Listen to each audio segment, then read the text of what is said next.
এটা প্রস্রাব করার জায়গা? তো কোনটা? আপনার বাড়িতে আসবো প্রস্রাব করার জন্য? আয়, তোরা জুতো পিঠা করব। এখন যদি থুতোটা শরীরে পড়তো? শরীরে পড়লে তো আমি কি করব?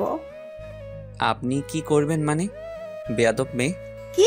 তুই আমাকে বেয়াদব বললি? তোর সাহস তো কম না। এই বলে আবার আমাকে থুতু দিল উপর থেকে। আমি সরে যাওয়ার কারণে শরীরে পড়ে নাই। ফাইজলামির একটা লিমিট থাকা দরকার, ফালতু মেয়ে। তুই আমাকে ফালতু বললি? সাহস থাকলে তুই দাঁড়া, আমি নিচে আসছি। কি করবেন আপনি? যত সব ফালতু মেয়ে। তুই আবার আমাকে ফালতু বললি? তোর যদি সাহস থাকে তুই 2 মিনিট দাঁড়া। কি করবেন আপনি? কি করবেন? তুই জানিস আমি কে? কে আবার আপনি? একটা ফালতু মেয়ে। এবার কিন্তু বাড়াবাড়ি হয়ে যাচ্ছে, তোর খবর আছে। তুই শুধু একটু দাঁড়া, আমি নিচে আসছি। আসেন। আপনি কি করবেন? দেখলাম মেয়েটা জানালা থেকে সরে গেছে, তার মানে সত্যি সত্যি নিচে আসছে। এলাকায় নতুন আসছি, কারোর সাথে পরিচয় নেই। কি করব? আমি তো মেয়েটাকে রাগিয়ে দিয়েছি। কি করব? চলে যাই। শুধু শুধু ঝামেলা করে লাভ নাই। আমি এই চিপা থেকে অন্য আরেক চিপায় ঢুকে গেলাম। দেখতে লাগলাম মেয়েটা এসে কি করে। একটু পর সে একা এসে নাই, সাথে আরো 6-7 জন, প্রত্যেকের হাতে লাঠি। আমার দেখে তো মাথা ঘুরে যাওয়ার অবস্থা। আল্লাহ আমাকে রক্ষা করছে। সেখানে থাকলে এতক্ষণে হসপিটালে ছিলাম। এখানে থেকে আর লাভ নাই। দিলাম এক দৌড়ে বাসায়। গেটে বাবার সাথে দেখা। আমার দৌড় দেখে বলল, কি রে, এইভাবে দৌড়াইতেছিস কেন? আরে বাবা, কুকুর। তুমি তো জানোই আমি কুকুর ভয় পাই। তুই আবার কুকুর কবে থেকে ভয় পাস? আরে বাবা, পাগলা কুকুরকে ভয় না পায়? হয়েছে, বুঝছি, ঘরে যা। যাইতাছি। আমি ঘরে আসলাম। আসলে বলল, কি রে, তুই এভাবে হাঁপাচ্ছিস কেন? আরে পাগলা কুকুর। কি কামড় দিয়েছে? কোথায় দেখি? আরে না, খাবার দাও, খিদা লাগছে। দিচ্ছি। আমি আমার ঘরে চলে আসলাম।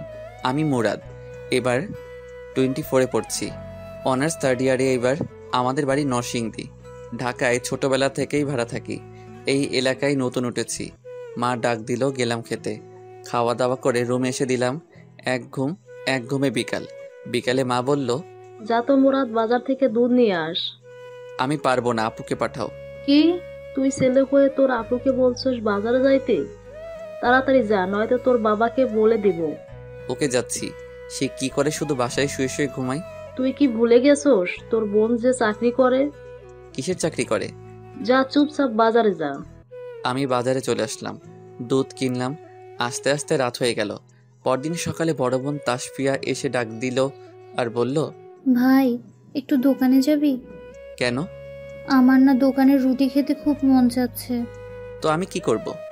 একটু এনে দে না। 150 টাকা লাগবে। তুই যাবি আর আসবি, এখানে তোর 150 টাকা লাগবে কি করে? তোর 2টা রুটি 30 টাকা, আসা যাওয়ার ভাড়া 40 টাকা। আমি 2টা রুটি খাবো, সেখানে 30 টাকা, মোট 100 টাকা। আর আমার চার্জ 50 টাকা, মোট 150 টাকা। আমি এত টাকা দিতে পারবো না, 100 টাকা নে। কোনো কম নাই। তুই যা তো, আমি একটু ঘুমাই। এই নে 150 টাকা, দেখবি আল্লাহ এর বিচার করবে। দিলে তো ছোট ভাইকে দিচ্ছস। হয়েছে, আবার যা। আমি রেডি হয়ে চলে গেলাম রেস্টুরেন্টে বসে রুটি খেয়ে আপুর জন্য নিলাম। ভাবলাম হেঁটে চলে যাই, শরীরের ব্যায়াম হলো, টাকাটা বাঁচলো। তাই হাঁটা ধরলাম। হেঁটে অনেকখানি সামনে চলে আসলাম। কে জানি পিছন থেকে ডাক দিল, মনে হচ্ছে মেয়ের গলা। ওই পিচ্ছি, দাঁড়া। আমি দাঁড়িয়ে বললাম, কে পিচ্ছি? সাবধানে কথা বলবেন। আপনি পিচ্ছি? আমি তাকিয়ে দেখি গতকাল সকালের ওই মেয়েটা। মনে মনে, এবার কি হবে? আবার এখন বললাম পিচ্ছি। কি? আবার তুই আমাকে পিচ্ছি বললি? আপনার সাথে আগে আমার দেখা হয়েছিল নাকি? আমার সামনে ভাব ধরবি, দাঁত সবগুলো ফালাই দিব। তুই তো গতকাল সকালে আমাকে ফালতু বলেছিলি। কে বলেছে আপনি ফালতু? আপনি কত কিউট। আসলেই মেয়েটা অনেক সুন্দরী। এইসব বলে লাভ নেই। কোথা থেকে জানি এক ছেলে এসে বলল, বড় আপু, কি হয়েছে? তার সাথে রাগারাগি করছেন কেন? কোনো বেয়াদবি করছে নাকি? বেয়াদবি করেছে মানে? গতকাল আমাকে ফালতু বলেছে। কি? তুই ফালতু বললি আমাদের এলাকার বড় আপুকে? জানিস সে কে? সে আমাদের সবার বড় আপু। এলাকার সবাই তাকে বড় আপু ডাকে। আর তুই কিনা ফালতু বললি? ভাই, আমি এই এলাকায় নতুন আসছি, তেমন কাউকে চিনি না, ভুল হয়ে গেছে আপু। আপুকে বড় আপু বল। কোনো মাফ নাই। এখানে দাঁড়িয়ে 10টা কান বদনি লবি, তারপর যাবি। বড় আপু আমাকে মারেন, কিন্তু কান বদনি নিতে পারবো না। তুই অনেক চালাক, তাই গতকাল তুই চলে এসেছিলি, না হলে তুই এতক্ষণে হসপিটালে থাকতি। তোকে শুধু জাস্ট বললাম কান বদনি নিতে। তোর কত ভাগ্য। আমি কান বদনি নিতে পারবো না। বড় আপুর মুখের উপরে কথা। দেখ, তোকে কান বদলে নিতেই হবে। আগে হোক, পরে এর থেকে ভালো তাড়াতাড়ি গিয়ে ঝামেলা থেকে মুক্ত হ। আমাকে মেরে ফেললেও আমি কান বদনি নিব না। আর আমার তো প্রথমবার ভুল হয়েছে, প্রথমবার তো সবাই মাফ করা যায়, দ্বিতীয়বার ভুল হলে শাস্তি দিয়ে আমি যাই। তোর কি আমাকে একটুও ভয় করছে না? ভয় কেন করবে? আপনি কি বাঘ নাকি ভাল্লুক? তুই জানিস আমি একটা ফোন দিলে শত শত ছেলে চলে আসবে। তো আমি কি করব? আমি যাই, এই বলে আমি হাঁটা ধরলাম। ছেলেটা এসে আমার কানে ধরে আবার বড় আপুর সামনে নিয়ে গেল। আমার সাথে তুই আবার বেয়াদবি করতেছস, সেই জন্যই তুই 20টা কান বদনি নিবি। মগের মুল্লুক বললাম না? আমি মরে গেলেও কান বদনি নিব না। তোর নিতেই হবে। নিব না। তোর হাতে ওইটা কি? আপুর জন্য রুটি কিনেছি। সুমন, তোর কাজ শুরু কর। একটু পর আরও 4-5 জন ছেলে আসলো। আসলে দুইজন দুই দিক থেকে কানে ধরে নিচে টানতে থাকে, টানের কারণে বসে পড়ি। তারা আবার উপরে টানতে থাকে, আমি আবার দাঁড়িয়ে গেলাম। এইভাবে আমাকে 20 বার উঠবস করায়। কষ্টে আর ব্যথায় আমার চোখে পানি চলে আসে। কান বদনি শেষ হলে আমি কিছু বললাম না, সোজা হাঁটা ধরলাম। এমন বর্বর মানুষ আমাদের সমাজেও আছে।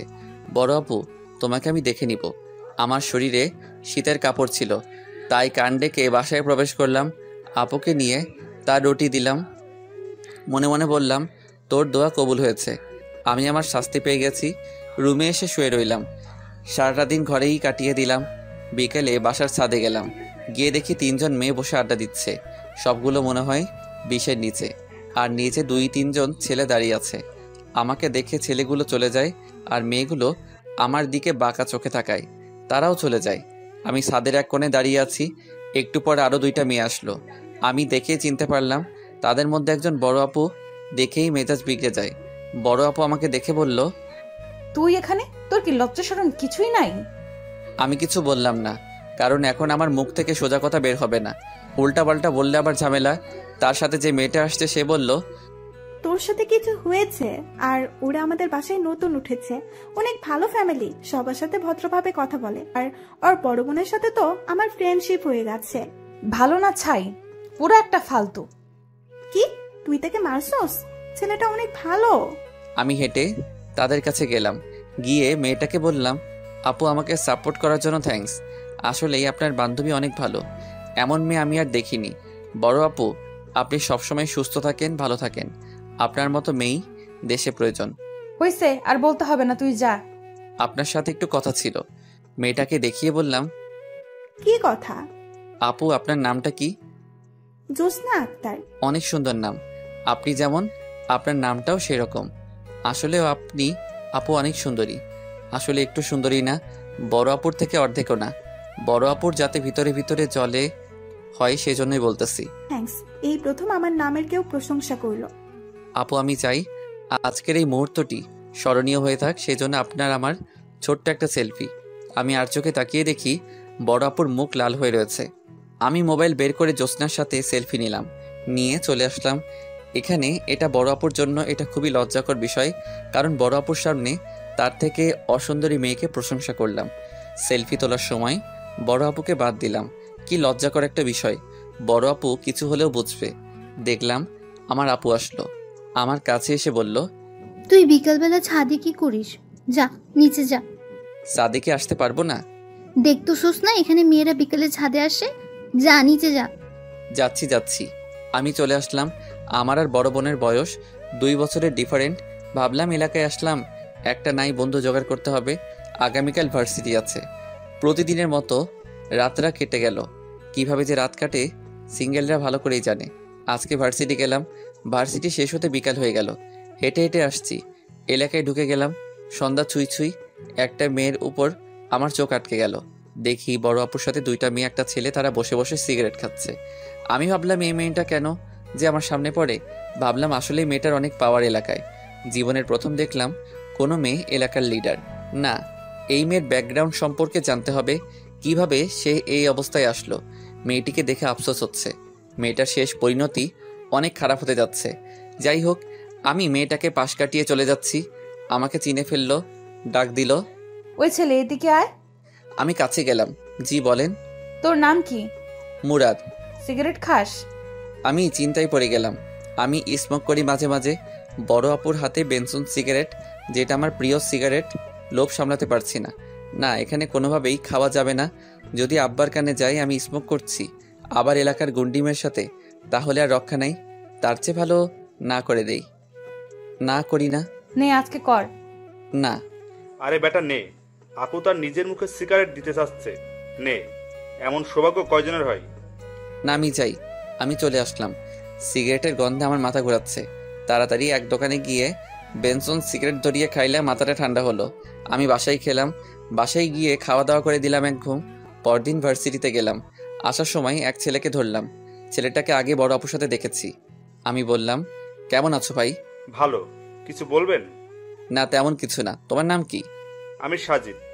আমাকে তো চিনোই। চিনি তো। কিছু বলবেন? না বললে আমি যাই। চলো। আমি আর সাজিদ এক দোকানে গেলাম। গিয়ে দুজন সিগারেট নিলাম। তারপর আমি জিজ্ঞেস করলাম, তুমি কি এই এলাকার স্থানীয়?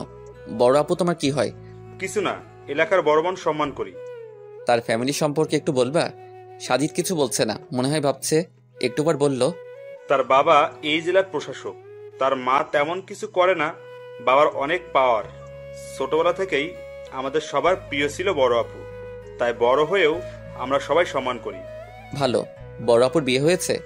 না, 2বার বিয়ে ঠিক হয়েছে। পরে কোনো এক ভুল বুঝাবুঝির কারণে বিয়ের দিন বিয়ে ভেঙে যায়, এই আর কি। উনি এত দুঃখ কষ্টের মাঝে নিজেকে ঠিক রাখে কি করে? তা তো বলতে পারি না। কোথায় না যাচ্ছিলা? ওই সামনে। যাও। দেখা হয়ে ভালো লাগলো। সাজিদ চলে গেল। আমি মনে মনে অনেক খুশি, কারণ বড় আপুর সম্পর্কে মোটামুটি সব জানা হয়ে গেল। মেয়েটার ব্যাকগ্রাউন্ড তো ভালো। বড় আপু দিন দিন খারাপের দিকে চলে যাচ্ছে। তাকে এই পথ থেকে ফিরিয়ে আনতে হবে। তার আগে বড় আপুর মন জয় করতে হবে। আমি বাসায় আসলাম। এসে বিকালে ছাদে গেলাম। ছাদের এক কোনায় বসে মোবাইলে গেম খেলছি। একটু পর দেখলাম জ্যোৎস্না আসলো। আমাকে দেখে আমার কাছে এসে হুমড়ি খেয়ে পড়ল। বলল, মুরাদ, তোমাকে তো আমি দেখিই না। কই, আমি তো বাসায় আছি। বড় আপু আসে নাই?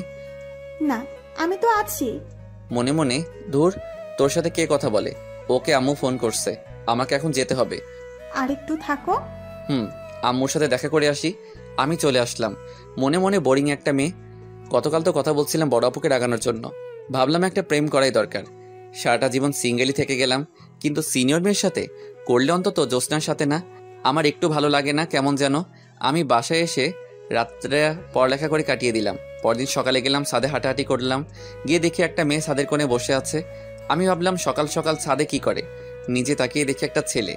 আমি বুঝতে পারলাম ভালোবাসার টানে শীতকে হার মানিয়ে চলে এসেছে। আমি আশায় যে তাদের সমস্যা হয়েছে সেটা আমি ভালো করেই বুঝতে পারছি। আমাকে দেখে মেয়েটাও চলে যায় ছেলেটার কাছে। দুজনের মন খারাপ। আমি কিছুক্ষণ ছাদে থেকে আমিও চলে আসলাম। আজকে ভার্সিটিতে গেলাম না। দুপুরের দিকে গেলাম ছাদে কাপড় নিয়ে। একই অবস্থা, একটা ছেলে মেয়ে আমাকে দেখে চলে যায়। বিকালে গেলাম, গিয়ে দেখি 3 জন। আমি তাদের সমস্যা করলাম। ভাবলাম আর ছাদেই যাব না। যাই হোক, দিনটা কেটে গেল। পরের দিন মানে আজকে ভার্সিটি যাচ্ছি। রাস্তায় এক কোনায় বেঞ্চে দেখি বসে বসে সিগারেট টানছে। শরীরে শীতের কাপড় নেই। আমি ওভারটেক করে চলে যাচ্ছি। আমাকে ডাক দিল। যাই হোক, দিনটা কেটে গেল। পরের দিন মানে আজকে ভার্সিটি যাচ্ছি। রাস্তায় এক কোনায় বেঞ্চে দেখি বসে বসে সিগারেট টানছে। শরীরে শীতের কাপড় নেই। আমি ওভারটেক করে চলে যাচ্ছি। আমাকে ডাক দিল। আমি কাছে গেলাম, গিয়ে সালাম দিলাম। ওয়ালাইকুম সালাম। কিছু বলবেন? তুই আমার সম্পর্কে সাজিদকে কি উল্টাপাল্টা জিজ্ঞেস করছস? উল্টাপাল্টা না আপু, আমি শুধু জিজ্ঞেস করছিলাম আপনি কি করে এত সম্মানিত হলেন। বললাম ভয়ে ভয়ে। এসব জেনে তোর কি লাভ? এলাকায় থাকি, বড় আপুদের সম্পর্কে কিছু জানতে হয় না। আর কিছু জিজ্ঞেস করস নাই? আর কি জিজ্ঞেস করছস? আপনি বিয়ে করেছেন কি না? এসব জেনে কি লাভ? বিয়ে করবি আমাকে? না। তা তো করবিও না, কারণ আমি বুইরা। তখন তো খুঁজস কচি মেয়ে। হুম। নে ধর সিগারেট খা। না।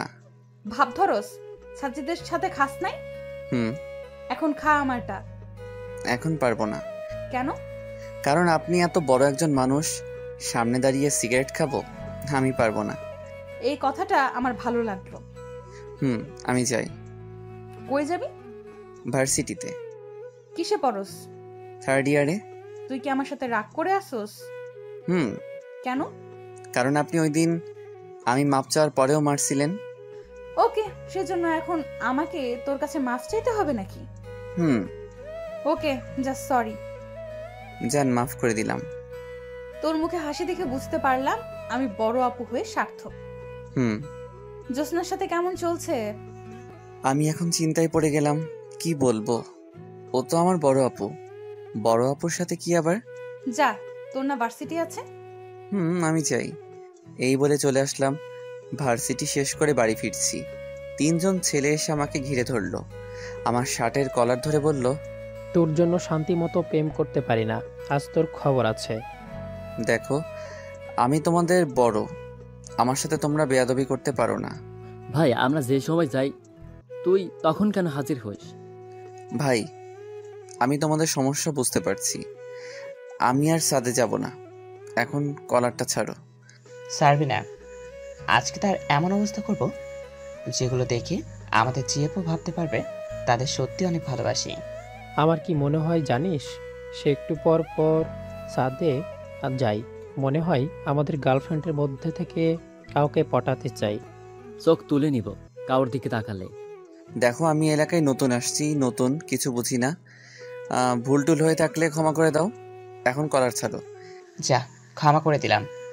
রাজীব, কলার ছাড়। রাজীব নামক ছেলেটা, মানে প্রথম ছেলেটা, কলার ছেড়ে দেয়।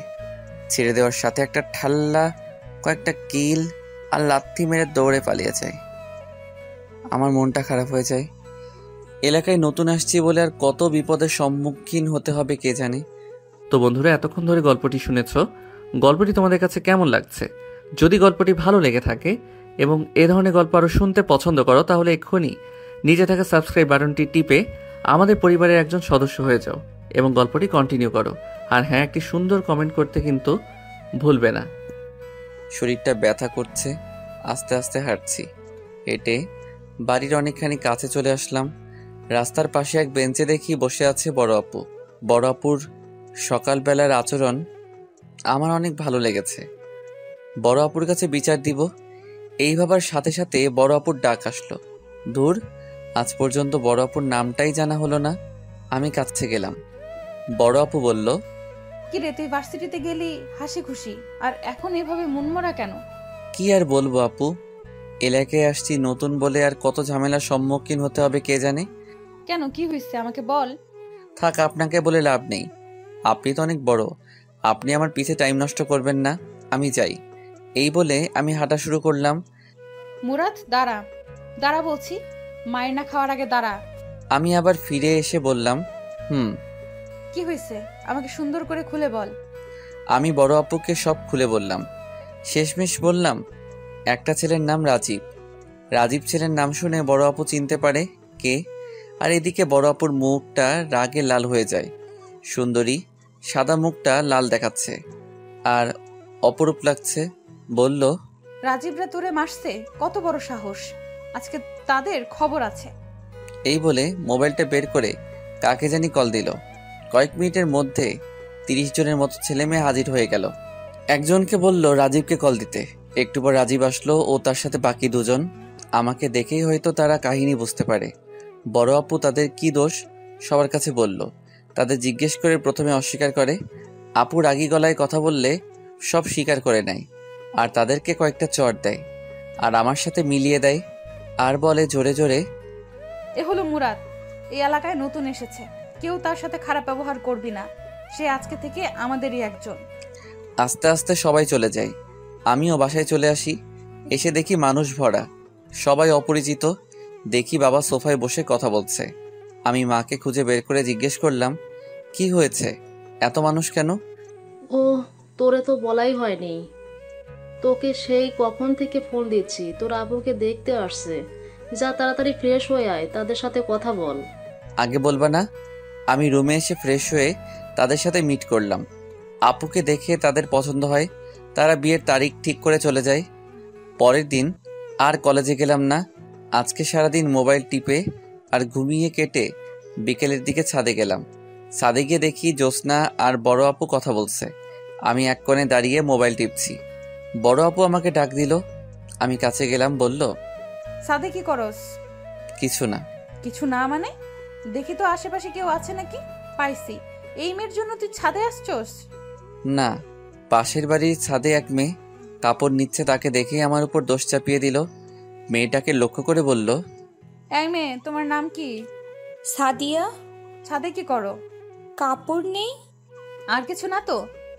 আর কি, আবার কাপড় নিচ্ছি। বিকালবেলা ছাদে আসবা না। কেন? যেটা বলছি সেটাই। আসবা না বলছি, আসবা না। ওকে আপু। আমি বড় আপুর কাহিনী দেখে মনে মনে হাসতে হাসতে শেষ। শুধু শুধু মেয়েটার উপর দোষ চাপাইল। কিরে, তোকে দেখে মনে হচ্ছে তুই হাসছস। কই আপু? কার জন্য আসবে? আসলে তো আমার জন্যই আসবে। কিরে, সত্যি? আসলে আমার আন্ডার প্যান্টটা পাচ্ছি না, তাই নিতে আসলাম। এটা কি হলো? কিছু না।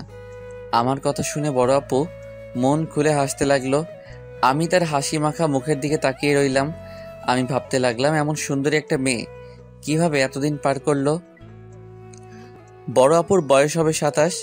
ভাবতেই অবাক লাগছে, কি করে সে এতটা বছর পার করলো। ধুর, বড় আপুর নামটাই জানা হলো না। এলাকায় এতদিন আসলাম, অথচ বড় আপুর নামটাই জানা হলো না। নীলা আক্তার, তার নাম নীলা। জ্যোৎস্নার সামনে বড় আপুর নামের প্রশংসা করলাম না। এই, তুই বললি কেন? বললে তো কি হয়েছে? শুনেন, এখন থেকে আমি আপনাকে কোনো বড় আপু ডাকতে পারবো না। আজ থেকে আমি নীলা আপু বলে ডাকবো। ওকে ডাকিস, এখন ভাগ। আমি চলে আসলাম। পরদিন সকালবেলা আপু আবার পাঠালো রুটি আনতে। আমি রেস্টুরেন্টে গিয়ে রুটি খেতে লাগলাম। এমন সময় বড় আপু মানে নীলা সিগারেট টানতে টানতে রেস্টুরেন্টে ঢুকলো। আমাকে দেখে আমার পাশে বসলো, এসে বলল, কিরে, তুই এখানে প্রতিদিন রুটি খাস? না। শোন, একটা খুশির সংবাদ আছে। কি? আমি এবার নির্বাচনে দাঁড়াচ্ছি। আমাকে ভোট দিবি তো? কি করে দিব? আমরা তো স্থানীয় না। ও নীলাপু, আমি আপনাকে কিছু কথা বলি, শুনবেন? তাড়াতাড়ি করো, আমাকে এক জায়গায় যেতে হবে। তাড়াতাড়ি বলতে পারবো না। থাক, তাহলে বলা লাগবে না। সিগারেট খাবি? নে ধর। এখানে না, ভিতরে চলো। রেস্টুরেন্টের মধ্যে লেখা নো স্মোকিং। তারপরেও বড় আপু সিগারেট খাচ্ছে, কারো কিছু বলার সাহস নাই। আমরা ভিতরে গিয়ে বসলাম। ওয়েটার নীলার জন্য রুটি আনলো। এবার আমার হাতেও সিগারেট দিয়ে বলল, এবার খা। আমি টানতে থাকি। নীলা আপু বলল, কি যেন বলবি? আপনাকে আমার সব কথা শুনতে হবে। যা শুনবো, এখন বল। আপনি তো জানেন মানুষ অমর নয়। তাহলে আপনার এত সুন্দরী রূপ, এত সুন্দরী হাত, গাল, ঠোঁট, চুল একদিন কি থাকবে? থাকবে না। এখন আপনি ডাক দিলে 100 থেকে 200 ছেলে চলে আসে, একদিন আর আসবে না। এখন তারা আসে আপনার রূপের জন্য। তারা চায় আপনাকে একটু পটিয়ে ভোগ করার জন্য।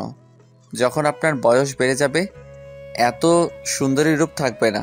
তখন দেখবেন আপনাকে রাস্তা পার করে দিবে, যেমন একটা মানুষ পাবেন না। শুধু একজন থাকবে। কে থাকবে? সে হলো আপনার স্বামী। রাস্তায় রাস্তায় ঘুরে কি লাভ? কি দরকার আছে নির্বাচনে দাঁড়াবার? এর চেয়ে ভালো না স্বামীর ঘরে গিয়ে 2-3 বাচ্চার মা হয়ে নিজের সংসারটাকে সাজিয়ে নিজের মতো করে রাখবেন। যখন আপনি বুড়ি হবেন, তখন আপনি আপনার নিজের মতো করে সিংহাসনের মতো সংসারটা পরিচালনা করবেন, যেখানে আপনার সেবা করবে আপনার নাতি নাতনি ছেলেমেয়েরা। তখন দেখবেন রাস্তা পার হওয়ার করার জন্য একজন না, অনেকজনকে পাবেন। আমি একসাথে এতগুলো কথা বললাম।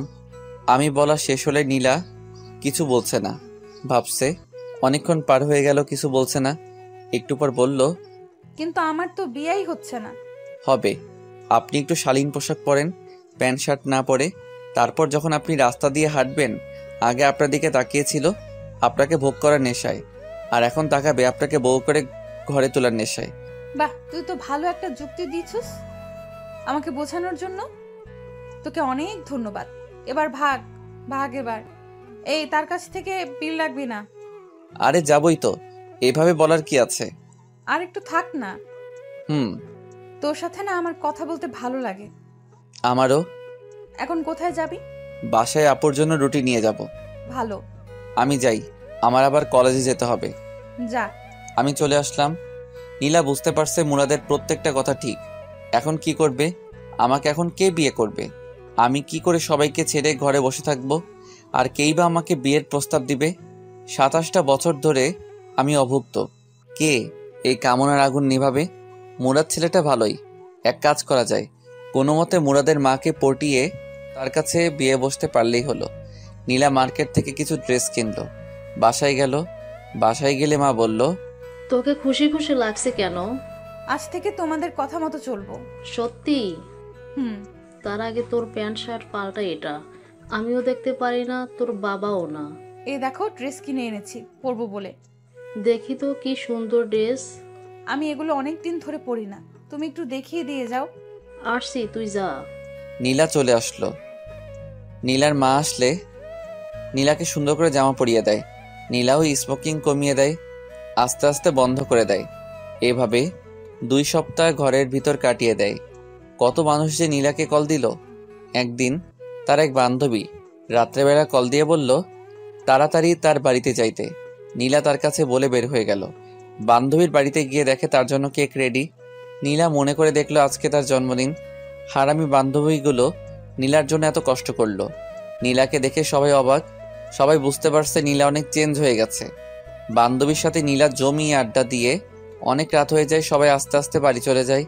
নীলাও বাসা থেকে বের হয়ে হেঁটে চলছে, রিক্সা পাচ্ছে না। নিশার অনেক ভয় করছে, কারণ সে 2 সপ্তাহ এদিক দিয়ে আসে না। আগে এসব রাস্তা তার কাছে মাঠ মনে হয়েছে, আর এখন কেমন জানি লাগছে, কেমন যেন ভুতুরে। নীলার কলিজায় পানি নাই, শরীর যেন কাঁপছে। পিছন থেকে কে জানি ডাকছে, এই যে শুনছেন? নীলার অনেক ভয় করছে, কারণ সে 2 সপ্তাহ এদিক দিয়ে আসে না। আগে এসব রাস্তা তার কাছে মাঠ মনে হয়েছে, আর এখন কেমন জানি লাগছে, কেমন যেন ভুতুরে। নীলার কলিজায় পানি নাই, শরীর যেন কাঁপছে। পিছন থেকে কে জানি ডাকছে, এই যে শুনছেন? পিছনে তাকিয়ে দেখে মুরাদ। নীলা অবাক হয়ে জিজ্ঞেস করলো, তুই এখানে? এত রাতে এখানে? স্মোক করতে বাইরে বের হয়েছিলাম। তুই আমাকে ওই দিন এত জ্ঞান দিয়ে এখন কি না তুই নিজে স্মোক করস? তোমাদের মেয়েদের স্মোক করা ঠিক না। কেন? তোমাদের পেটে বাচ্চা আসবে, এর আগেই যদি এসব খেয়ে সমস্যা করে রাখো, তাহলে বুঝতেই পারছো বাচ্চার কি হবে। তুই আমাকে বাচ্চার স্বপ্ন দেখাচ্ছিস। আচ্ছা বলতো, আমাকে কে বিয়ে করবে? কে জানি, বাদ দেন, আপনাকে কিন্তু দারুণ দেখাচ্ছে। আর শোন, সিগারেট খাস না। ধন্যবাদ। এই ছোট্ট একটা ছেলেকে আপনি ধন্যবাদ দিচ্ছেন? আমাকে একটু হেল্প করবি? আপনার যে কোনো হেল্প করতে রাজি, বলেন কি হেল্প? আমাকে একটু এগিয়ে দে, আমার ভয় করছে। অবশ্যই, চলেন। নীলা আর মুরাদ পাশাপাশি হাঁটছে।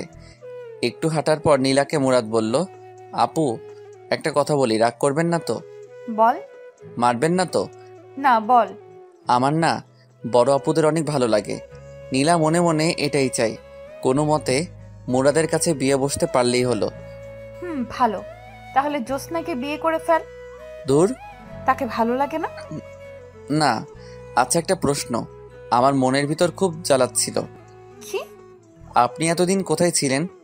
কোনো জায়গায় গিয়েছিলেন? বাড়িতেই ছিলাম। আপনাকে তো দেখি নাই। বের হইছো নি? চুপ করো, চুপচাপ হাঁটো। আর ভালো লাগছে না। মুরাদ চুপ হয়ে যায়। নীলা মিটিমিটি হাসছে। নীলা বুঝতে পারলো মুরাদ তাকে অনেক সম্মান করে। কিছুক্ষণ হাঁটার পর মুরাদ আবার বলল, আমার না বড় আপুদের হাত ভালো লাগে। তো আমি কি করব? আপনার হাতটা। নীলা কোনো চিন্তা ভাবনা না করে ঠাস ঠাস করে চট বসিয়ে দিল 2টা। নীলা বলল, তোর সাহস কি করে হয় আমার হাত ধরতি? মুরাদ গালে ধরে নীলার দিকে অবাক দৃষ্টিতে তাকিয়ে আছে। মুরাদ দাঁড়িয়ে যায় কিছু না বলে, চুপচাপ গিয়ে রাস্তার ফুটপাতে গিয়ে বসলো। গালে ধরে মাথা নিচু করে বসে রইল। নীলা আবার বলল, কিরে, যাবি নাকি নাকি আমি একাই চলে যাব? মুরাদ কিছু বলছে না, মাথা নিচু করে বসে আছে। নীলা বলল, তুই থাক, আমি যাই। এই বলে নীলা হাঁটা ধরল। নীলা বুঝতে পারল না কাজটা সে কি করেছে। চোখের পলকে সব ঘটে গেল। নীলা হাঁটছে আর তার হাতের দিকে তাকিয়ে আছে, আর ভাবছে এটা কি করলাম আমি? যাকে কি না আমি বিয়ে করার স্বপ্ন দেখি তাকে চর মারলাম। আসলে নীলা এমন কথার সাথে পরিচিত না। আর আগে নীলাকে প্রেম করার যেই প্রস্তাব দিয়েছে সেই চর খেয়েছে। তাই ভুলে এমন কথা শুনে আপনি হাত চলে যায় মুরাদের গালে। নীলা ভুল বুঝতে পারে, পিছনে তাকিয়ে দেখে মুরাদ এখনো বসে আছে, নিশ্চয়ই কাঁদছে।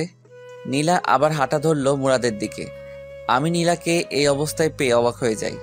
আমি হাড়ে হাড়ে টের পেয়েছি আমার কথাগুলো কাজে লেগেছে। সেই জন্য নীলাকে 2 সপ্তাহ দেখা যায় নাই। আমি ভাবি নাই নীলার সাথে এখানে দেখা হবে। নীলার এমন পরিবর্তন আমার অনেক ভালো লাগছে। আগে কেমন দেখা যেত, আর এখন সত্যি এক নারী দেখা যাচ্ছে যে কেউ তাকে কাছে পেতে চাইবে। যখন আমাকে নীলা আপু চটটা দেয় তখন আমি ভাবছিলাম ফাইজলামো করছে, পরে ঠিকই দিবে হাত ধরার জন্য। কিন্তু না, নীলার ভিতরের আসল রূপ প্রকাশ হয়ে যাচ্ছে। নীলা আপুর কথাগুলো তীরের মতো বিদ্ধ করে আমার বুকে। দেখি নীলা চলে যাচ্ছে। আমি মনে মনে, নীলা আপু যাস না, আমাকে সান্ত্বনা দিয়ে যা, না হলে আমাকে আর পাবি না। বুকের কষ্টে আমার চোখ থেকে 2 ফোঁটা পানি পড়ল। আর সে হেঁটে চলে যাচ্ছে। মন চাচ্ছে এখনো তাকে ধরে জোর করে তার মনের ইচ্ছা মতো ডিপ কিস করতে, কিন্তু সেটা বোধহয় আর সম্ভব না। এখন যদি সে আর না আসে তাহলে আমাকে আর জীবনেও পাবে না। আবার আর চোখে তাকিয়ে দেখি নীলা আপু আসছে। এসে আমার পাশে বসলো, বলল, কি রে, তোর কি হইছে? চরটা বেশি লেগেছে? হুম। ধরবি? নে ধর। আমি কিছু বলছি না। নীলা আপু হাত বাড়িয়ে দিয়ে বলল, আমার সামনে। নীলা আপুও 2 হাত। সেদিকে আমার কোনো ইন্টারেস্ট নাই। আমার ইচ্ছা হলো নীলা আপুর 2 ঠোঁট, লাল লিপস্টিকের ঠোঁট দুটো থেকে যৌবন বেরিয়ে আসতে চাইছে। মন চাচ্ছে সেই যৌবনগুলো আমি লুফে নেই। আমি ধরছি না দেখে নীলা আপু আবার বলল, ধরবি নাকি? হাত ব্যথা করছে শীতে, মনে হচ্ছে বরফ হয়ে গেছে। আমি কোনো চিন্তা না করেই নীলার মাথা ধরে আমার ঠোঁট এগিয়ে দিলাম। নীলা মুখ সরিয়ে নিতে চাচ্ছে, কিন্তু আমি মাথা ধরাতে নিতে পারছি না। অবশেষে নীলার ঠোঁটের সাথে আমার ঠোঁট লেগেই গেল। লাল টকটকে ঠোঁটটা, এত নরম আপুর ঠোঁটটা। এভাবে 45 সেকেন্ডের মতো নীলার ঠোঁটে আমার ঠোঁট কামড়ে ধরে রাখলাম, তারপর ছেড়ে দেই। এবার আবার এক চর। বলল, তোর কাছে আসাটাই আমার ভুল হয়েছে। এটা কি করলি তুই? এটা হলো আপনার শাস্তি। কিসের শাস্তি? আমাকে চর দেয়ার। এখন তোকে এমন শাস্তি দিব যা তুই কল্পনা করতে পারবি না। এই বলে মোবাইল ফোন বের করলো। কাকে কল দিচ্ছেন? আসলেই দেখবি? কাউকে কল দিয়েন না। আপনার কি ভালো লাগে নাই? কেমন জানি, অন্যরকম একটা ফিলিংস। আমি বুঝতে পারলাম আর একটু থাকলে এতক্ষণে নীলা আপুকে ঠান্ডা করা কঠিন হয়ে যেত। আমি বললাম, চলেন আপনাকে বাসায় দিয়ে আসি। চল।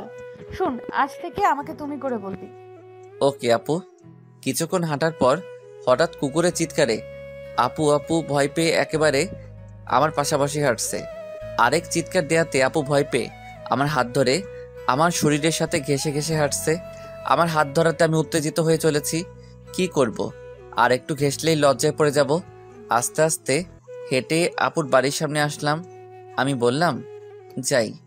ভেতরে আয়। ইম্পসিবল। চল। তাহলে আমি যাই। আজকের রাতটা আমার স্মরণীয় হয়ে থাকবে। এই রাতে কি এমন হলো স্মরণীয় হয়ে থাকবে? তুই আমাকে অন্য একটা জগৎ থেকে ঘুরিয়ে নিয়ে এসেছস। চাইলে আবারও দিতে পারি। নিজের রাস্তা দেখ। আমি চলে আসলাম। ঘরে ঢুকলে মা অনেক বকা দিল। অ্যাসাইনমেন্টের কথা বলে আমি বাসা থেকে বের হয়েছিলাম। 8 ঘন্টা পর বের হলাম। এসে বিছানায় শোয়ার সাথে সাথেই ঘুমাই যাই। সকালবেলা ঘুম থেকে উঠে গেলাম ভার্সিটিতে।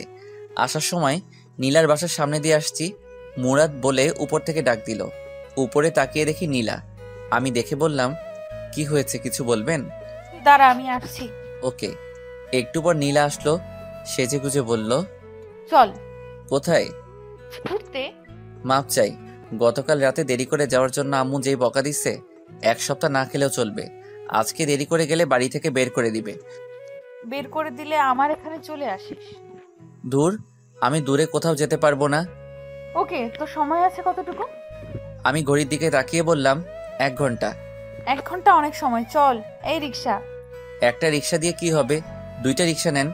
না, আমি আর তুই একসাথে এক রিক্সায় বসবো। না না, সম্ভব না। আব্বা দেখলে আমাকে সেখানেই মেরে ফেলবে। কি আজব মানুষ। তুই কি এখনো ছোট আছিস নাকি? তোর আব্বা সামনে পড়লে ভালোই হবে। গতকাল রাতে আমার সাথে কি করেছিস সেটা আমি ভালো করেই বলতে পারবো। না, তোমার সাথে বসতে পারবো না। পরে কোনো ভুল হয়ে গেলে শুধু মাইর খেতে হবে। মারবো না, এখন ওঠ। তুমি আগে ওঠো। নীলা উঠলে আমি উঠলাম। এক রিকশায় দুজন, বুঝতেই পারছেন। নীলার শরীরের সাথে আমার শরীরটা একেবারে ঘেঁষে আছে।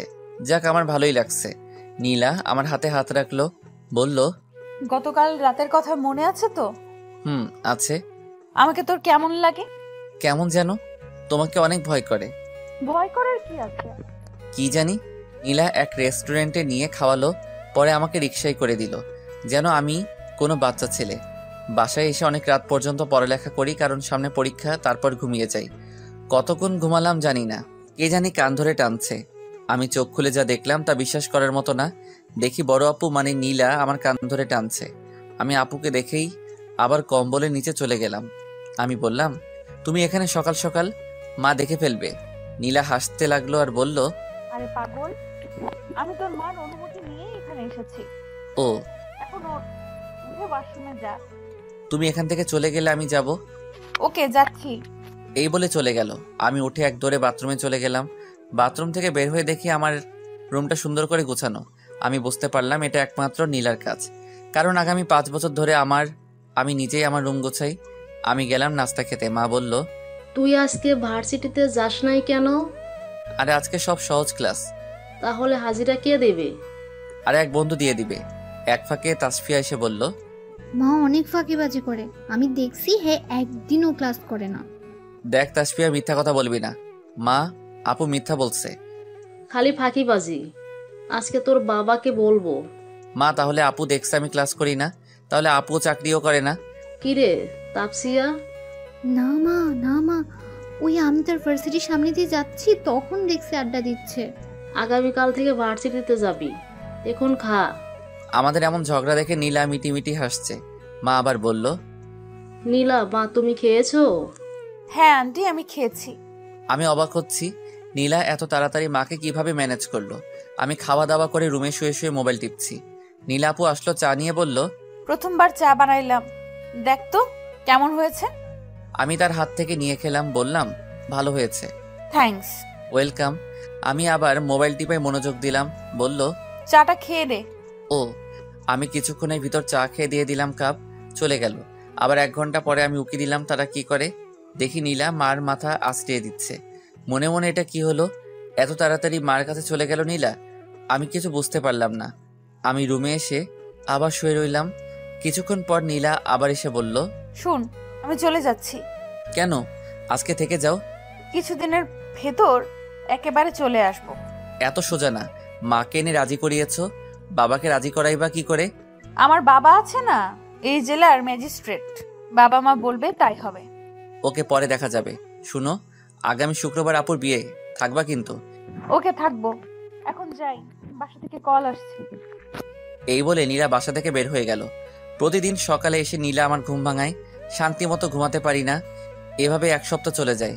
প্রতিদিন নীলা আমাদের বাসায় আসে। আগামীকাল আপুর বিয়ে। গ্রাম থেকে মানুষ আসলো। তো আমার এক চাচাতো বোন, সে আমার থেকে বয়সে ছোট 1 বছরের। গ্রামের বাড়ি গেলে তার সাথে সময় কাটাতাম বেশি। আমাদের সম্পর্ক অনেক গভীরে চলে যায়। এখন তার বিয়ে ঠিক হয়ে আছে। সে এই বিয়েতে আসছে, ভাবতেছে কি যেন হয়ে যায়। একটু ভুলের কারণে নীলাকে হারাবো।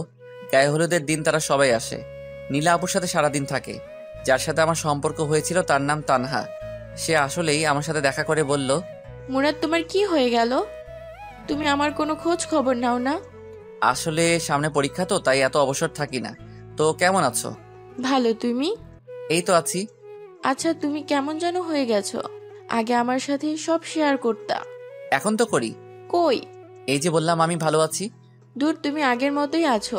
তোমাদের সাদরে আমাকে দেখাবা। শিওর। এই চাঁদনি আপু। এই চাঁদনি। কাকে ডাকছো? চাঁদনি আপু আপুর ফ্রেন্ড। সে তোমাকে সাদ ঘুরিয়ে দেখাবে। না, আমি কারোর সাথে যাব না, শুধু তোমার সাথে যাব। ওকে ওকে, আমি নিয়ে যাব। এইদিকে চাঁদনি আপু এসে বলল, এই তুই ডাক দিলি কেন? আপু কিছু না, জিজ্ঞেস করতাম। আর কি? ওইদিকে কতটুকু হয়েছে? তোর সাহস তো কম না, তুই আমাকে ডাকতিস? তোর বড় না আমি? নিজে গিয়ে দেখে আসতে পারিস না? যত সব ফালতু। আর একবার ডাক দিবি, দাঁত ভেঙে ফেলবো। এই মেয়ে, তুমি কাঁদছো কেন? জানো না এটা বিয়ে বাড়ি? কাঁদলে বাথরুমের ভেতরে গিয়ে কাঁদো। এই বলে চাঁদনি আপু চলে গেল। আমি আগেই জানতাম চাঁদনি আপু রাগী টাইপের মেয়ে। তানহা অবাক এমন কথা শুনে। আমি হাসি দিয়ে বললাম, আরে ঢাকার মেয়েরা বেয়াদবি হয়, তুমি রাগ করো না, চলো ছাদে। আমি তানহাকে ছাদ দেখালাম, পুরো এলাকা দেখালাম। সন্ধ্যা হলে আমরা চলে আসি, রুমে ঢুকবো। কে জানি কানে ধরে আমাকে টানতে টানতে সবার আড়ালে নিয়ে গেল। আমি তানহাকে ছাদ দেখালাম, পুরো এলাকা দেখালাম। সন্ধ্যা হলে আমরা চলে আসি, রুমে ঢুকবো। কে জানি কানে ধরে আমাকে টানতে টানতে সবার আড়ালে মানে ছাদে নিয়ে গেল। আমি বুঝতে পারলাম নীলা। আরে অনেক ব্যথা পাচ্ছি, ছাড়ো। আজকে তোকে ছাড়বো না, তোর কান আমি ছিঁড়ে ফেলবো। তাহলে আমিও তোমার ঠোঁটটা ছিঁড়ে ফেলবো। কি বললি? কিছু না। বল বল, না হলে তোর কান আমি আজকে ছিঁড়ে ফেলবো। বলছি কান ছাড়ো। নীলা আমার কান ছেড়ে দেয়। এবার বল কি বললি? বলছি তোমাকে অনেক সুন্দরী দেখাচ্ছে। বাদ দে, এখন বল মেয়েটা কে? তার সাথে তোর এত মিল কি করে? কোন সাহসে তুই তাকে ছাদে নিয়ে গেলি? বাড়িতে আর কেউ ছিল না? আমি নীলাকে সব বুঝিয়ে বললাম। নীলা বলল, শোন, এরপর থেকে যদি তোকে ওই মেয়ের সাথে দেখি তাহলে তোর এই কান কেটে আমি কুচি কুচি করে ভাজি করে খাবো। ওরে বাবা, তাহলে আমাকে বিয়ে বাড়ি থেকে চলে যেতে হবে। কেন? কারণ এখানে থাকলে তার সাথে দেখা হবেই। তুই কোনো কথা বলবি না। ওকে। তুই কি ভাবছিস একটু আগের কথা আমি শুনি নাই? কি শুনছো? তুই বলছিস তুই আমার ঠোঁটে কামড়ে ছিঁড়ে ফেলবি। না, তুমি ভুল শুনছো। নীলা আবার আমার কান ধরে বলল, বল, আর মিথ্যা বলবি? বল বল। না জীবনেও না, কান ছাড়ো, অনেক ব্যথা করছে। নীলা আমার কান ছাড়ে। নীলা আস্তে আস্তে আমার কাছে আসতে থাকে। তো বন্ধুরা, এতক্ষণ ধরে গল্পটি শুনেছো। গল্পটি তোমাদের কাছে কেমন লাগছে? যদি গল্পটি ভালো লেগে থাকে এবং এ ধরনের গল্প আরও শুনতে পছন্দ করো, তাহলে এক্ষুনি নিচে থাকা সাবস্ক্রাইব বাটনটি টিপে আমাদের পরিবারের একজন সদস্য হয়ে যাও এবং গল্পটি কন্টিনিউ করো। আর হ্যাঁ, একটি সুন্দর কমেন্ট করতে কিন্তু ভুলবে না। নীলার লাল লিপস্টিক দেওয়া ঠোঁটটা দেখে আমি লোভ সামলাতে পারিনি। পিছনে হাত দিয়ে চুলের মুঠি ধরে মুখের কাছে এনে আমার ঠোঁটটা লাগিয়ে দিলাম। নীলার চোখ বন্ধ। আমি কোথায় যেন হারিয়ে গেলাম। কত মিনিট হলো জানি না। নীলা 2 হাত দিয়ে আমার মাথা জড়িয়ে ধরল। নীলা যেহেতু গায়ে হলুদের শাড়ি পরেছে, তাই তার কোমর খোলা। আমি 1 হাত দিয়ে আস্তে করে নীলার কোমরে হাত রাখলাম। নীলা যেন কেঁপে উঠল। নীলা আমাকে ছাড়ছেই না। নীলার শ্বাস ভারী হয়ে আসছে। কে যেন মোবাইলে কল দিচ্ছে, সেদিকে কোনো খেয়াল নেই। আমারও না, নীলারও না। 2টা কল দিয়ে ফেলেছে। নীলা আমাকে যেভাবে ধরছে, ছাড়ার কোনো নাম নেই, যেন এভাবে সারা রাত কাটিয়ে দিবে। এদিকে আমার অবস্থাও খারাপ। এখন কেউ যদি দেখে ফেলে? অবশ্য এখন কেউ এদিকে আসবে না। আমি আস্তে আস্তে নর্মাল হলাম। আমি বললাম, নীলা এবার ছাড়ো, কে জানি কল দিচ্ছে। না, আজকে তোকে সারা রাত এভাবে ধরে রাখবো। আমি এই ফাঁকে পকেট থেকে মোবাইলটা বের করে দেখি মা। আমি রিসিভ করে বললাম, মা আমি আসছি। কোথায় তুই? নীলাপুর সাথে সাদে। 1 মিনিটের ভিতরে নিচে আস। ওকে আসছি। নীলা তখন আমাকে জড়িয়ে ধরে রাখছে। নীলা বয়সে বড় হলে কি হবে, উচ্চতায় আমার থেকে ছোট। আমি বললাম, এবার ছাড়ো। কেন জানি তোকে ছাড়তে মন চাচ্ছে না। আমি জানি। তোর ঠোঁটের ভেতর কি মন চায় শুধু লাগিয়ে রাখি আমার ঠোঁট। ওকে, এখন এসব কথা বাদ দাও। মা 1 মিনিটের টাইম দিয়েছে, তাড়াতাড়ি যেতে হবে। জানিস, তুই যখন আমার কোমরে হাত দিলি তখন শরীরের প্রতিটি শিরায় শিরায় একটা উত্তেজনা বয়ে যায়। সেজন্য আমার সারা শরীর মোচড় দিয়ে ওঠে। সেটা আমি বুঝতে পারছি। এখন চলো।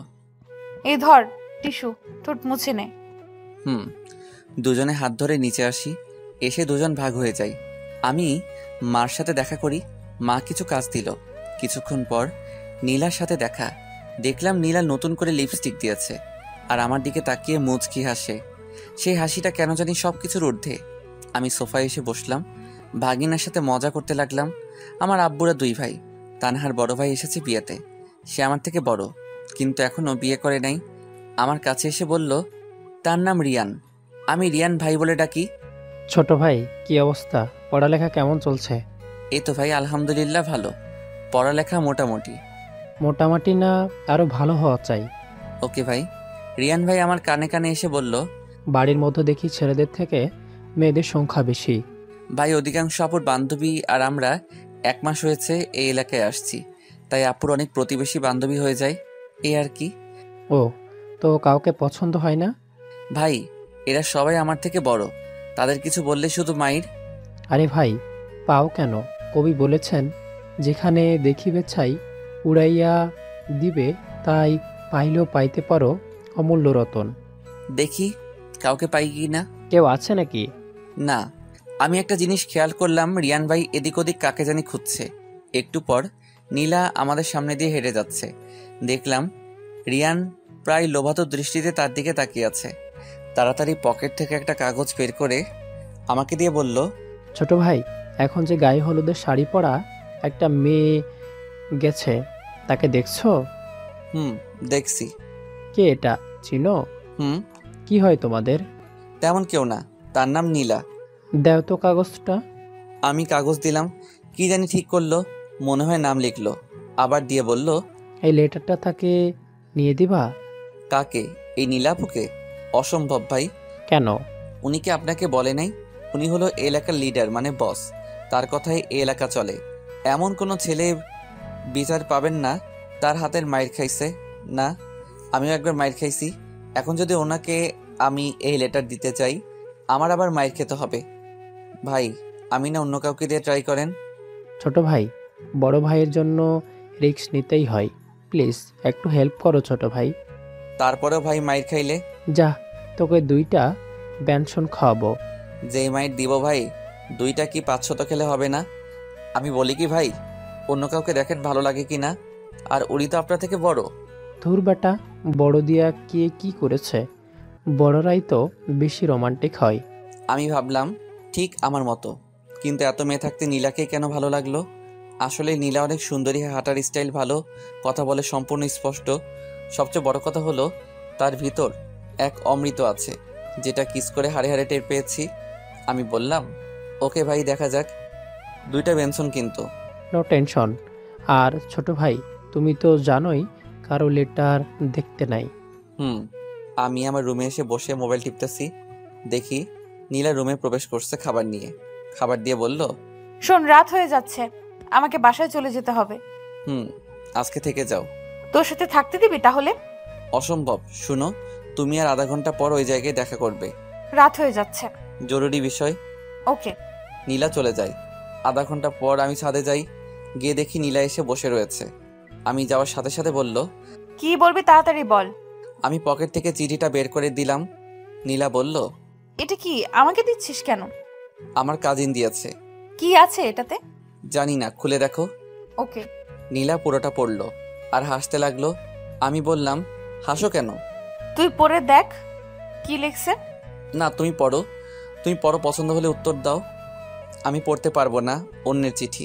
ভাব ধরস, পড় বলছি। আমি পড়তে লাগলাম। লিখেছে, প্রিয় নীলা, কেমন আছেন? আশা করি ভালো আছেন। আমি রিয়ান, মুরাদের কাজিন, আর আমাকে ভয় পাবেন না। আমি সিম্পল একজন মানুষ। সবচেয়ে বড় কথা হলো তুমি কে? সরি তুমি করে বলে ফেললাম। কোন দেশ থেকে এসেছো?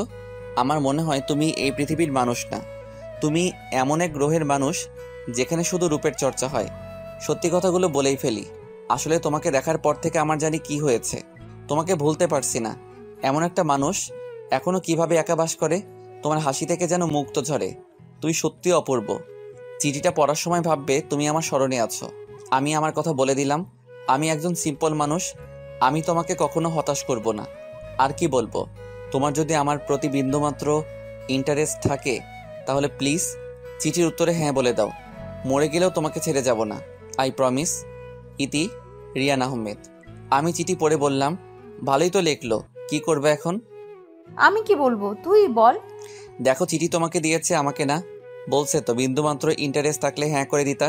তোমার সম্পূর্ণ ইচ্ছা। তুমি যদি হ্যাঁ বলো তাহলে কালকে সে তোমাকে বিয়ে করে ফেলবে, আর আমি আরো 2 বছর। কেন জানি নিজেকে অনেক তুচ্ছ মনে হচ্ছে। তোমার সাথে দেখা হওয়ার পর শুধু ঝগড়া লেগেই আছে আমার। পারলাম না তোমার একটু প্রশংসা করতে। আমি তোমার যোগ্য না। আমি পকেট থেকে কলম বের করে দিয়ে বললাম, হ্যাঁ করে।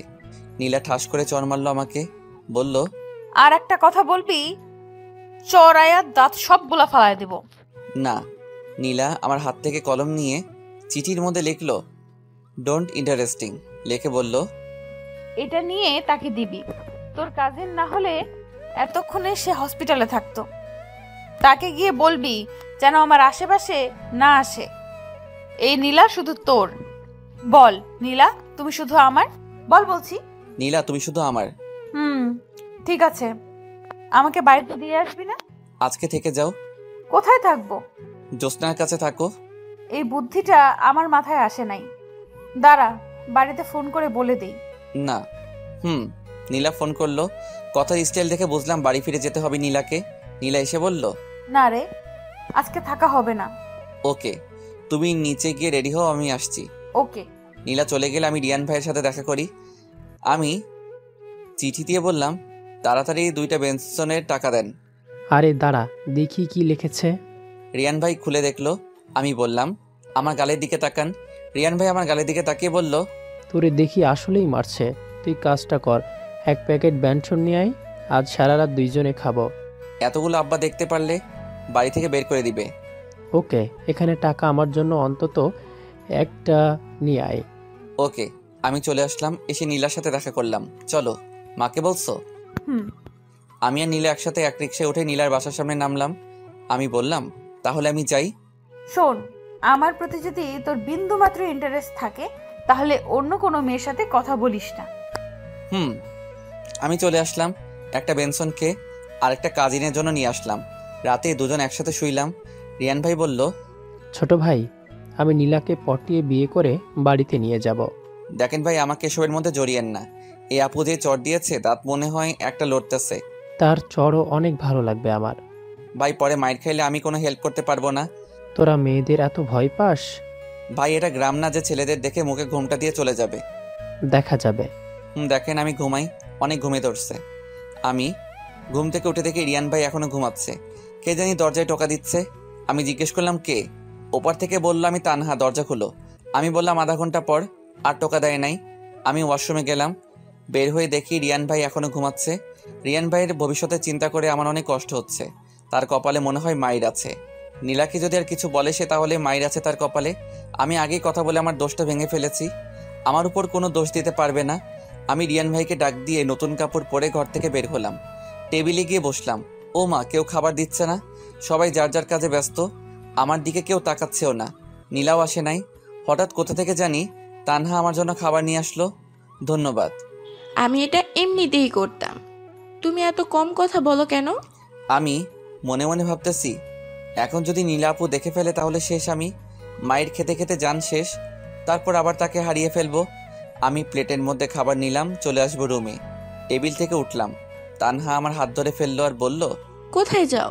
রুমে। এখানে বসে খাও। তানহা আমার হাত ধরে জোর করে টেবিলে বসালো। আমি এদিক ওদিক তাকিয়ে দেখলাম নীলা দেখেছে নাকি। যেটা ভাবলাম সেটাই। নীলা দরজায় দাঁড়িয়ে দাঁড়িয়ে আমাদের কাহিনী দেখছে। তার মুখ কালো। আমি তানহাকে বললাম পানি আনতে। তানহা চলে গেল পানি আনতে। আমি নীলার দিকে 2 হাত নত করে মাপ চাইলাম, কিন্তু নীলা মাথা নাড়িয়ে চলে যায়। তানহা আমার হাত ধরে জোর করে টেবিলে বসালো। আমি এদিক ওদিক তাকিয়ে দেখলাম নীলা দেখেছে নাকি। যেটা ভাবছিলাম সেটাই। নীলা দরজায় দাঁড়িয়ে দাঁড়িয়ে আমাদের কাহিনী দেখছে। তার মুখ কালো। আমি তানহাকে বললাম পানি আনতে। তানহা চলে গেল পানি আনতে। আমি নীলার দিকে 2 হাত নত করে মাপ চাইলাম, কিন্তু নীলা মাথা নাড়িয়ে চলে যায়। আমি টেনশনে পড়ে গেলাম। আপু বোধহয় আমার উপর রাগ করছে। আমাকে মারলে অসুবিধা নেই, কিন্তু কথা না বললে অন্তর জ্বলে যাবে। সব দোষ তানহার। সে যে কেন আমার পিছে আসে আমি বুঝতে পারছি। তানহা আমাকে পছন্দ করে, কিন্তু অনেক দেরি হয়ে গেছে। তারও বিয়ে ঠিক হয়ে গেছে, আর আমিও বড় আপুকে পেয়ে গেছি। মন চাচ্ছে তানহাকে ইচ্ছে মতো বকা দিতে। তানহা এসে বলল, এই নাও পানি। আবার ভাবলাম না, তার কয়েকদিন পরে বিয়ে, তাকে কষ্ট দেওয়া ঠিক হবে না। আবার যদি বদদোয়া দেয়। আমি হেসে বললাম, থ্যাঙ্কস। আমি যতক্ষণ খেললাম তানহা আমাকে এটা ওটা দিয়ে হেল্প করলো। আমি খাওয়া দাওয়া করে চলে আসলাম। নীলাকে খুঁজতেছি, বাসায় পেলাম না। তার মানে সাদে যাব। গেলাম সাদে গিয়ে দেখি নীলা আর আমার আপু, চাঁদনি আপু, জ্যোৎস্না আপু, আরও কয়েকজন। আমি এক কোণায় বসে রইলাম। তারা সবাই সেজেগুজে বসে আড্ডা দিচ্ছে। চাঁদনি আপু আমাকে ডাক দিয়ে বলল, এই পিচ্চি, আমাদের ছবি তুলো তো। কি? আমাকে পিচ্ছি বলল? কিছুই করার নেই, এখানে সবাই আমার বড়। তারপরেও আমি রিয়েক্ট করে বললাম, আপু আমি পিচ্ছি না, আমার বয়স 24, প্রায় আপনার সমান। নীলা আপু বললে মানায়, আপনি না। তারপরও তুই পিচ্চি। আপু, তোর বান্ধবীটাকে কিছু শিক্ষাতে পারিস না? এই চাঁদনি বাদ দে তো, এখন ছবি তোল। আমি আপুর মোবাইল দিয়ে তাদের ছবি তুললাম একসাথে। নীলার মুখে কোনো হাসি নাই, নীলা এখনো রাগ করে আছে। আমি ছবি তুলে চলে আসলাম, আবার এক কোণে এসে দাঁড়ালাম আর চোখে নীলার দিকে তাকাচ্ছি। সবাই চলে যেত তাহলে মাপ চাইতাম। দেখলাম রিয়ান ভাই আসছে। কিরে সাদে, কি করস? হাওয়া খেতে।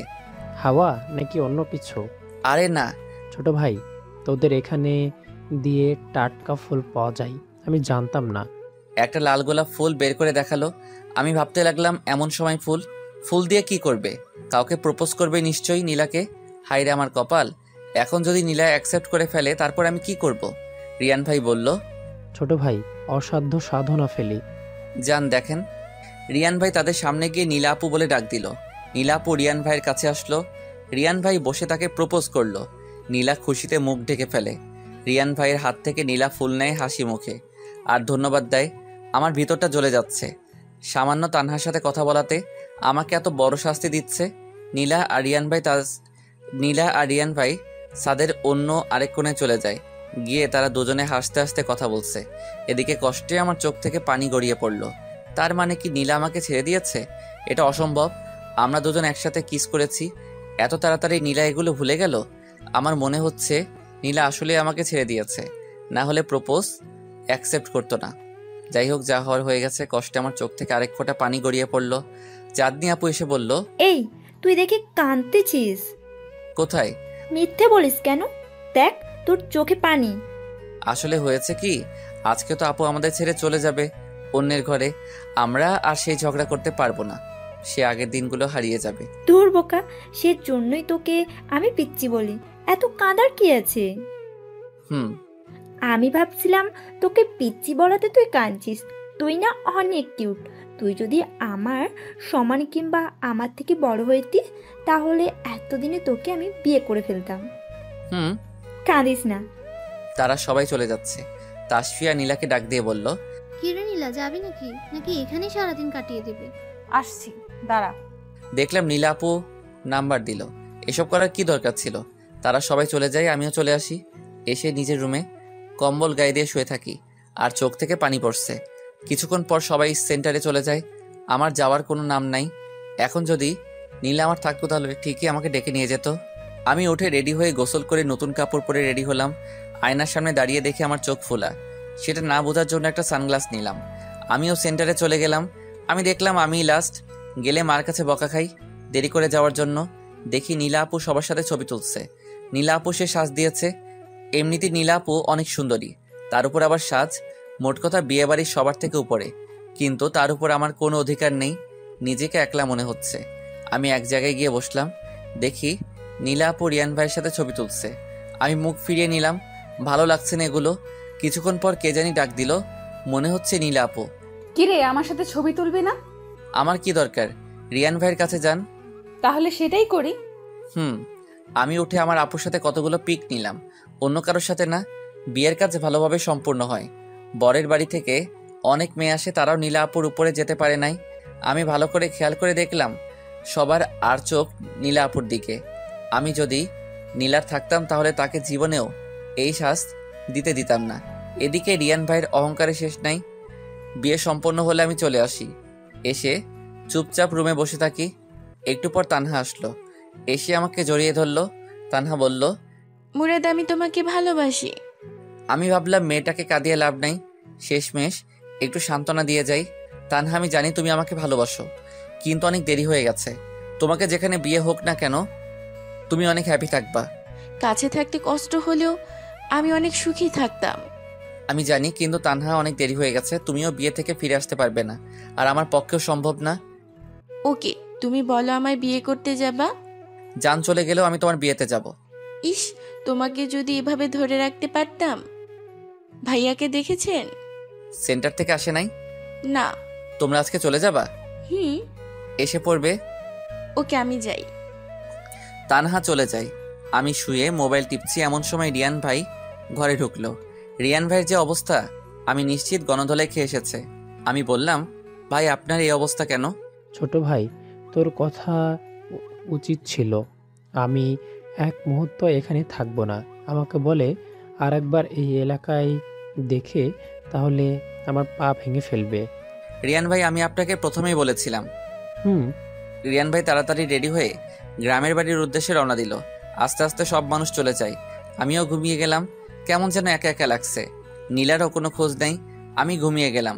সকালে নীলার ডাকে ঘুম ভাঙলো। আমি চোখ খুলে দেখি নীলা। উঠোস না, আর কত ঘুমাবি? তুমি এখানে কেন? এতে অবাক হওয়ার কি আছে? আমি তো ভাবছিলাম তুমি রিয়ান ভাইয়ের সাথে চলে গেছো। তোর এই ভাইকে এমন ধোলাই দিয়েছি আর এই ঢাকা শহরের নাম মুখে নেবে না। তারপরেও তুমি এখান থেকে চলে যাও কেন? গতকালের কথা মনে আছে?